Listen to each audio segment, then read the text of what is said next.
Hey y'all, welcome back to the channel.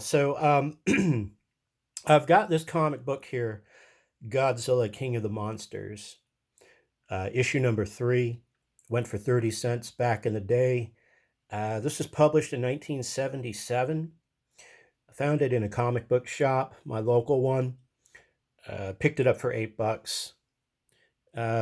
It's in decent shape. It needs a pressing. The cover's kind of wrinkled, but the I think the interior is in decent shape. So what caught my eye with this is the fact that Godzilla takes on the champions. The champions were a Marvel super team. As you can see here, it consisted of Angel, Black Widow, Hercules, and this not Silver Surfer, I believe Iceman potentially. So got a couple of X-Men in there. Champions was a short-lived, I think rather short-lived C-list super group. I think a lot of the stories revolved around Black Widow being the leader of the group and her the tests and trials that she went through trying to be the leader and keep the group together and keep everybody alive. So somehow they wind up fighting Godzilla, King of the Monsters, and that's what caught my eye about this comic. I've not read this comic. I've not opened it. I've not looked at it.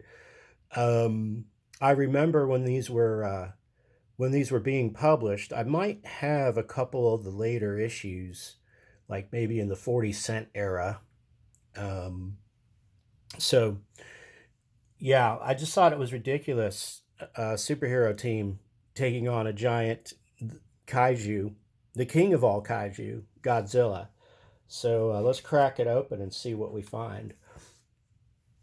Here we go, and first page, Godzilla is menacing what looks to be the Golden Gate Bridge. Yes, it is. You see the police are moving in on him. Looking at the writer here, Doug Monk and Herb Trimpe, artist. So this is already a win for me. I like Herb Trimpe as an artist. And Trimpe had an interesting career. He spent so much time doing excellent work on the Incredible Hulk. It seems like his career was focused on a lot of these large types of superheroes, or in this case, maybe Godzilla could be considered a supervillain. But he did a lot of work on Shogun Warriors. I think he did the whole run of Shogun Warriors, and that's giant robots. And here we've got giant Godzilla. So I don't know how long his run was on this title, but it's pretty cool. I think maybe Marvel had pinned him as being someone who excelled at drawing very large, creatures. So we can see here his version of Godzilla, and they're shooting at him, and it's just ticking him off, and he's destroying boats and whatnot. So clearly, raising havoc. Meanwhile, 300 miles south in Los Angeles, the skyscraper headquarters of the champions. So they had their own, skyscraper office headquarters hangout. And it looks like they've come across they've figured out that Godzilla is attacking the Golden Gate Bridge. So they need to jump into action. So we've got here Iceman, Angel. Yep. Where are the others? Don't know about Ghost Rider, Widow, but Dark Star's out doing something. Never mind Bobby, the four of us. So Widow goes in with a shortened team. Yeah, that's right, I forgot Ghost Rider was part of this team too. So, the champions. I mean, kind of a C-list, B-list maybe superhero group, which, nothing wrong with that. Then we cut over to S.H.I.E.L.D's helicarrier. So they've got an interest in Godzilla as well, which makes sense, in the Marvel universe. If you got a giant, 2-mile tall lizard running around the earth wreaking havoc, you would think, yeah, S.H.I.E.L.D's going to take an interest in that. So let's see what we got here. Have you forgotten now that stinking monster's already made us look like monkeys twice now, and that's 3 strikes is all you get in Papa Dugan's book. Besides now, that Wu's been assigned to our 3 fearless creature beaters from Japan. You're the new second in command of this blasted flying Godzilla squad. Yeah, dum-dum, I know. And clearly Gabe Jones doesn't like it a bit. So some internal strife within S.H.I.E.L.D., the fact that they're having to be on Monster Watch, Monster Squad. Meanwhile, the champions have their champions car, which looks like a Reed Richards invention. I think they borrowed that from the Fantastic Four, would be my guess. They get there just in time to see the giant lizard. Somehow, I guess, got underneath the bridge. He hasn't destroyed it yet, so that's cool. And they fomented their attack on him. So you've got 4 superheroes taking on Godzilla. It should be pointed out, one of these superheroes, the ubiquitous Black Widow, doesn't have superpowers. She's just a badass fighter and knows a lot of tactics, which is one of the coolest things about her character. I love characters that don't have superpowers, like her and Batman, and they're able to hold their own with these superhuman beings with these incredible abilities, but they're totally cool with that. They've got the courage to hang with the big players in the superhero game. And I think that's part of the appeal of characters like Black Widow and Batman. So Nick Fury, too, is another one who comes to mind. So what we've got going on here is they're mounting an attack on him. The police are getting involved, or the military. He tries to step on Hercules. Hercules, of course, is strong enough to withstand that. Maybe even lifts up his giant clawed foot. We'll see what happens. Oh yeah, so Hercules is strong enough that he just does a wrestling move on Godzilla. It says he succeeds in the impossible. The impact of the fall recalls another time long ago when the earth under this city trembled and quaked. 4 square blocks of evacuated buildings are immediately flattened. Hope there wasn't anybody in there. Oh, but the angel is saved. This is what makes the Prince of Power a champion. Moreover, this is what makes him Hercules. Yeah, you're pretty good when you can just pick up Godzilla and just toss him on his back. Of course, he retaliates with his fire breath. And here comes the S.H.I.E.L.D. helicarrier. So, you see they're just ratcheting up the mayhem here. Dugan is going to throw some sort of electromagnet on Godzilla, is formulating his plan. Let's see what else we've got going on here.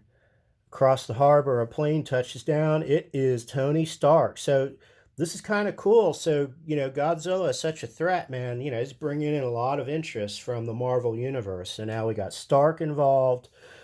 What's he doing here? He's probably creating some technology to take on the giant beast.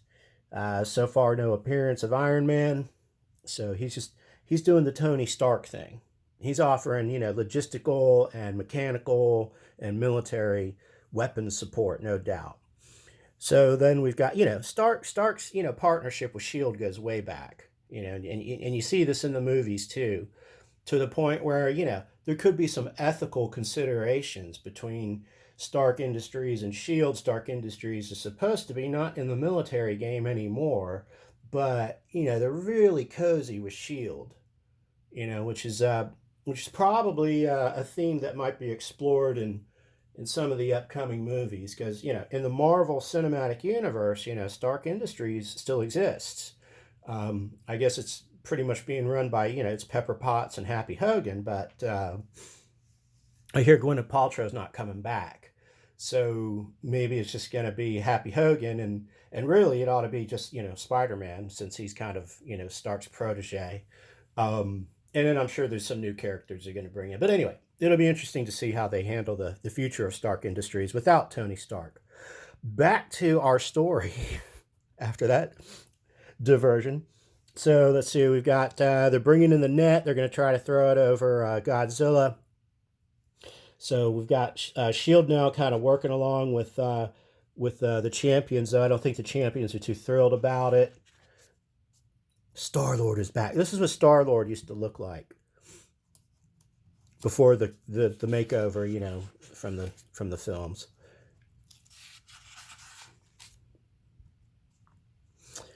And let's see.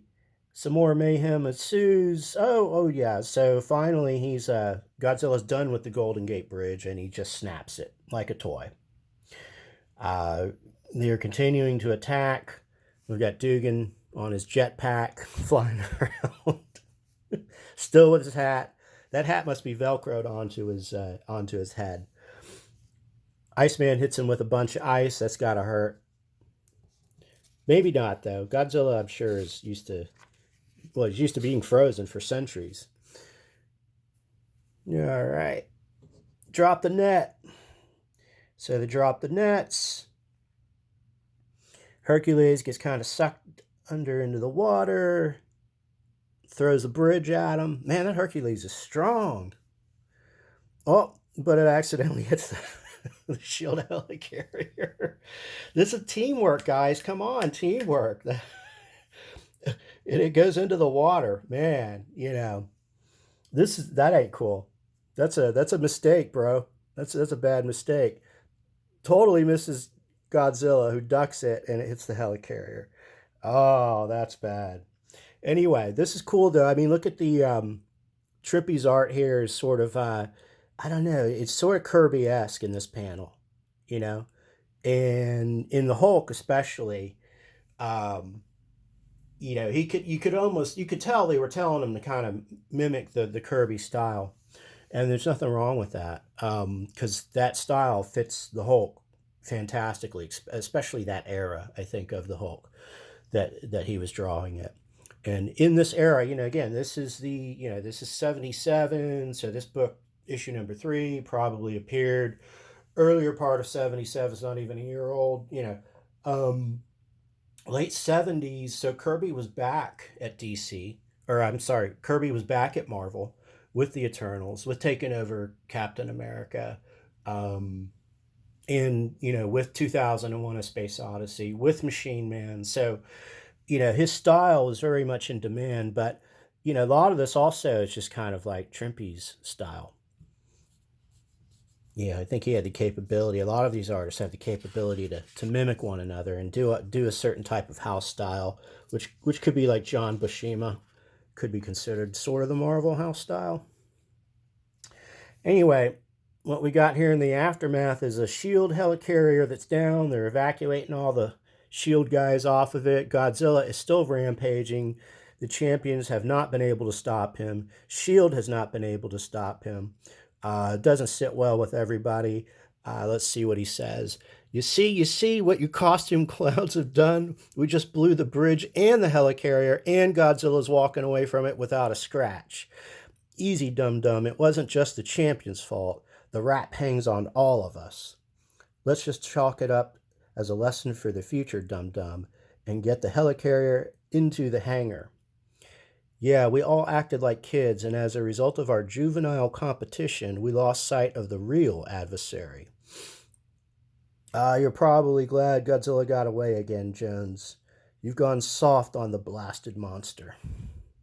After the two groups are separated, a somewhat mystified Assman will ask, now what did he mean by that? The Black Widow will philosophically reply, who knows, but the other one was right about this being a lesson. We still have much to learn about being a team. Let's go home, champions, without taking our name too seriously. Next issue, Godzilla versus Batragon. So, the moral of the story is, if you're going to, take on the menace and you're two different teams, you've got to work together, melding those two teams. And so, what you have here, Black Widow, kind of like what I said before, she's stepping up to the role of becoming a leader. She stepped out of the shadow of being in the Avengers and so forth, and even being a part of S.H.I.E.L.D. At this point, she's kind of her own free agent, working with these various superhero groups. And so the champions are one. She's trying to teach these sort of B-list heroes what it means to work in a group. these guys came from the X-Men, not exactly a functional superhero group, a rather dysfunctional superhero group. So they still have a lot to learn. And this dude's from, another time. So he's not well versed in our modern ways of superheroism. So yeah, she's got her work cut out for him. And then you've got, S.H.I.E.L.D. with its conflicting agendas, and tension between Dum Dum, Dugan, and this guy here. What's his name? I'm not familiar with this character. Andre, as I think, Jones. So yeah, they have different approaches on how to tackle the Godzilla situation, and it resulted in a big foobar. Golden Gate Bridge destroyed. That's not going to go over well, and a helicarrier destroyed. So yeah, Godzilla. You don't want to mess with him, man. You better have a plan. Yeah, ridiculous. Ridiculous. Love every page of it, too. So, if you want to know how superheroes are going to take on a giant kaiju, especially the King of Kaiju, Godzilla himself, this is your reference book of how not to do it, especially when you're working with a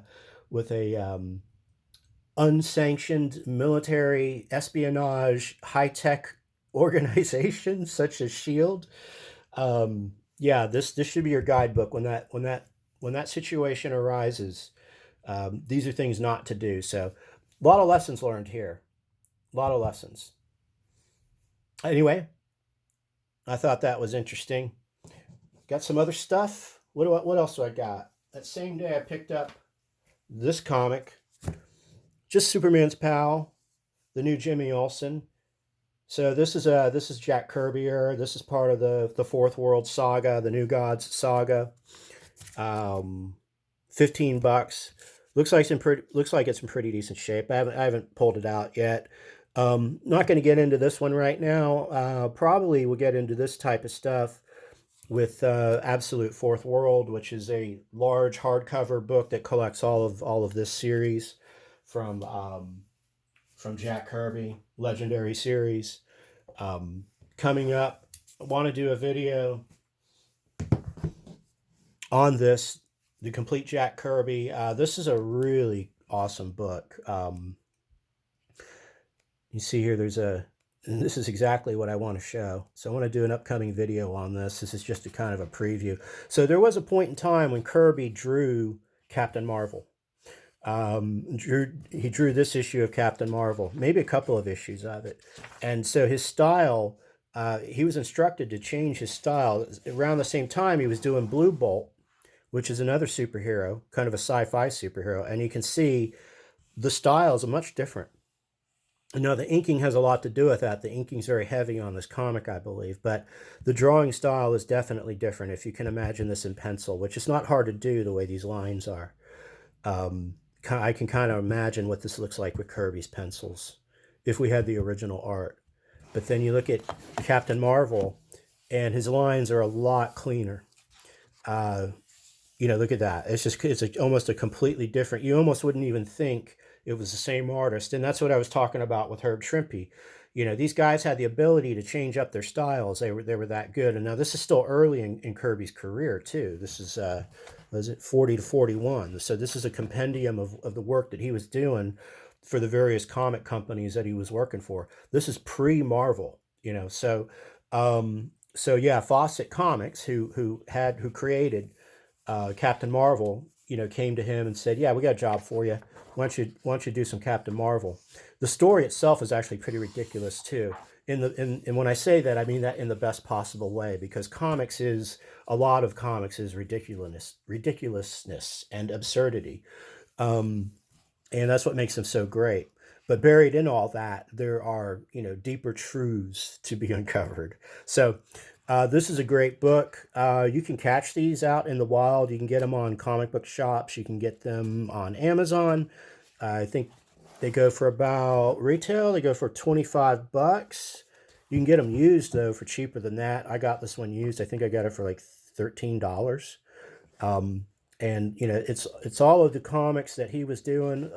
Also with Joe Simon, that the author here. Greg Theakston has a process where they would take the original comics and put some kind of a bleaching solution on them so that only the blacks remained.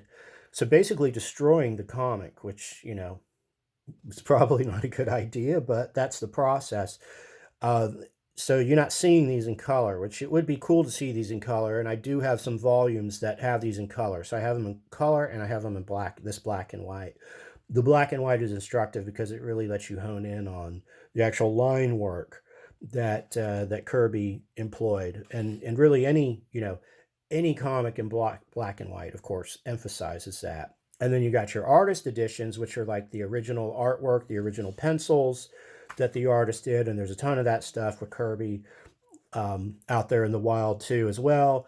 I've got one or two or three that I'll show eventually. But yeah, that from a historical perspective, this is a very interesting book. The stories are mostly entertaining, especially for that period of time. It's interesting to see the way things were written in the 40s as they would be written as opposed to today.